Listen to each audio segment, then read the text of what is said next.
Bismillahirrahmanirrahim. Assalamualaikum warahmatullahi wabarakatuh.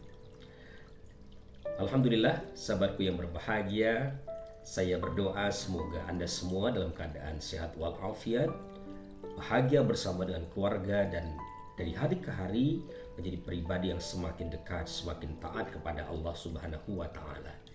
Terima kasih atas kunjungan Anda ke channel saya ini. Mudah-mudahan setiap konten yang saya hadirkan kepada Anda semuanya bisa menemani Anda untuk tumbuh menjadi pribadi yang lebih baik lagi. Ada sebuah cerita yang ingin saya sampaikan di awal video ini. Suatu ketika Nabi Musa alaihissalam itu kedatangan seorang tamu istimewa, yakni iblis laknatullah alaihi. Nah, di hadapan Musa dia berkata, "Ya Musa, walaupun begini, aku ini tetap saja hamba Allah.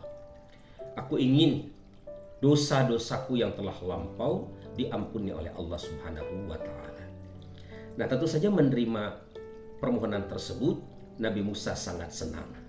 Iblis melanjutkan, "Wahai Musa, engkau ini adalah seorang hamba Allah yang dekat dengan Allah Subhanahu wa Ta'ala. Tolong bantulah diriku ini, sampaikan kepada Allah pertaubatanku ini kepadanya." Nah, mendengar itu tentu saja Nabi Musa sangat senang. Lalu kemudian beliau naik ke atas bukit dan dia menyampaikan permohonan iblis tersebut. "Ya Allah, iblis hendak bertaubat kepadamu."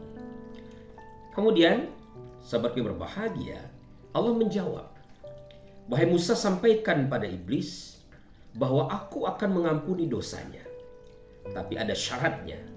Syaratnya adalah dia harus mau bersujud kepada kuburan Adam." Nah, kemudian turunlah Nabi Musa dari bukit, kemudian beliau datang menjumpai iblis. "Iblis, permohonanmu sudah kusampaikan kepada Allah. Allah akan menerima taubatmu asalkan engkau mau bersujud kepada kuburan Adam." Nah, mendengar ini, iblis kemudian bukannya berterima kasih, dia malah naik pitam. "Ya Musa, manakala dia hidup saja aku tidak sudi bersujud kepadanya, apalah lagi ketika dia sudah mati. Tak sudi diri ini untuk bersujud ke kuburannya." Nah, setelah kemudian kemarahannya reda, ternyata iblis ini sampai berbahagia ternyata adalah makhluk yang tahu terima kasih. Lalu dia mengatakan, "Wahai Musa, sekalipun aku tidak jadi bertaubat, namun aku sangat berterima kasih atas kebaikan yang sudah kau lakukan. Karena itu kuberikan 3 nasihat kepadamu." Namun sahabatku yang berbahagia, dalam kesempatan ini saya mengungkapkan satu saja nasihat iblis tersebut yang erat kaitannya dengan konten kita saat ini. Salah satunya iblis mengatakan, "Wahai Musa, ingatlah aku saat engkau marah. Karena sesungguhnya aku itu bersama dengan dirimu. Aku bahkan ada di dalam darah-darahmu. Karena itulah, ingatlah aku, sadarilah aku, jangan sampai engkau tertipu manakala engkau dalam keadaan marah." Nah, sahabatku yang berbahagia, nasihat iblis ini menjadi semacam awalan bagi kita untuk membahas atribut kedua yang harus dimiliki oleh seorang pemimpin, yakni memiliki kematangan emosional. Tadi saya menyinggung tentang kemarahan. Kemarahan ini adalah emosi yang aktif dalam kehidupan kita. Kita punya beberapa emosi primer. Misalnya ada rasa takut, rasa sedih. Tetapi yang paling sering terjadi pada kita adalah kemarahan. Sekali lagi karena dia sifatnya aktif. Dan kemarahan ini ternyata menjadi salah satu pintu yang bisa digunakan iblis untuk menaklukkan kita, mempengaruhi kita. Karena itulah baginda Rasulullah pernah mengatakan, orang yang kuat bukanlah orang yang menang gulat. Orang yang kuat adalah orang yang bisa mengendalikan, meredam kemarahannya. Nah, seorang pemimpin adalah orang yang mampu mengendalikan kemarahannya. Dia tentu saja boleh marah, tapi marah dengan kadar yang tepat, saat yang tepat, dengan cara yang tepat, itu yang harus dimiliki oleh seorang pemimpin. Nah, namun kadang hal ini sulit untuk dilakukan. Kenapa? Karena pemimpin itu seringkali mengalami sebuah keadaan psikologis yang disebut sebagai alpha male syndrome, ya. Nah, istilah ini merujuk kepada situasi yang tidak diinginkan pada pribadi-pribadi yang bertipe alpha. Tadi saya mengatakan alpha male karena sindroma ini sering menggejala pada kaum laki-laki.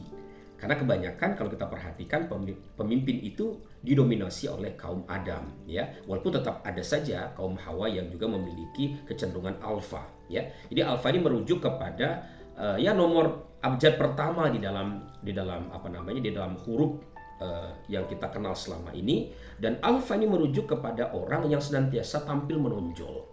Dia senantiasa menjadi figur terdepan. Dia mendominasi. Dia adalah sosok pemimpin, dia suka dengan perubahan dan lain sebagainya. Kita butuh sosok semacam ini karena memang dalam hidup ini rasanya kita akan sulit merubah sesuatu yang tidak baik menjadi lebih baik kalau tidak ada pihak-pihak yang siap untuk menerima tampuk kepemimpinan. Dan orang bertipe alfa adalah orang yang cocok dengan peranan tersebut. Nah, hanya saja mereka ini kadang-kadang terjebak dalam situasi sindroma. Ya, sindroma itu sesuatu yang tidak diinginkan, keadaan yang tidak diinginkan. Nah, dalam hal ini, sahabat yang berbahagia, ada 3 ciri yang melekat pada orang yang memiliki sindrom alfa ini. Yang pertama, dia cenderung temperamental. Dia orang yang mudah marah, mudah tersinggung. Nah, sehingga Anda lihat kalau orang itu memimpin, kadang dia kurang tahu membedakan saat kapan dia harus marah, ya. Seringkali misalnya contoh sederhana, dia marah-marah kepada bawahannya, kepada stafnya itu di hadapan publik. Mungkin maksudnya adalah menegur sekaligus memberikan shock terapi kepada yang lainnya agar tidak melakukan hal yang sama. Namun celakanya orang ini terjebak dalam situasi tidak mampu membedakan mana menegur dan mana mempermalukan. Kalau kita kemudian memarahi seseorang di hadapan orang banyak, tentu saja yang terjadi kita bukan menegur, kita bukan memperbaiki perilakunya. Yang terjadi adalah kita mempermalukan dia. Jadi alih-alih dia berubah, dia justru memendam dendam di dalam hatinya. Boleh jadi dia berubah pada saat itu, tapi karena ketakutan, bukan karena kesadaran yang dimunculkan dari dalam dirinya. Nah, yang kedua, alpha male syndrome ditandai dengan sikap terburu-buru, tergesa-gesa, ya. Jadi mereka ini adalah orang-orang yang memang ingin serba cepat, ya, kurang sabaran. Nah, kadang-kadang yang semacam ini membuat dia dianggap kurang bijak dalam memahami situasi. Karena tentu saja segala sesuatu itu tidak hanya berorientasi pada hasil, tapi harus melihat prosesnya. Tidak hanya melihat kemudian faktor-faktor dari dalam, tapi juga melihat faktor-faktor dari luar. Karena boleh jadi hasil tersebut terkendali oleh hal-hal yang sifatnya eksternal.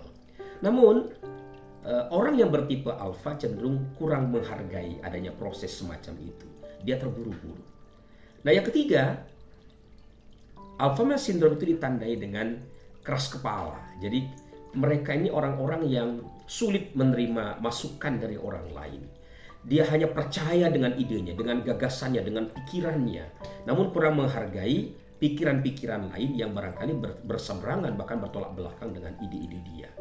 Nah, ini tentu saja pada satu sisi sangat membahayakan karena boleh jadi kita menjadi pribadi yang gelap mata, melihat sesuatu dengan kacamata kuda, sangat yakin dengan satu hal, padahal ada hal-hal lain yang barangkali lupa kita perhitungkan. Nah, karena itu mestinya lah kita harus belajar untuk menerima pendapat orang lain, masukan orang lain. Boleh jadi pendapat orang tersebut lebih baik daripada pendapat kita. Nah, inilah 3 tanda alpha male syndrome. Apakah Anda memiliki 3-tiganya atau salah satunya? Nah, kalau itu yang terjadi, maka Anda perlu belajar untuk menjadi pribadi yang lebih baik lagi dengan belajar untuk meredam, mengendalikan kemarahan Anda. Terima kasih atas perhatiannya, semoga bermanfaat. Wassalamualaikum warahmatullahi wabarakatuh.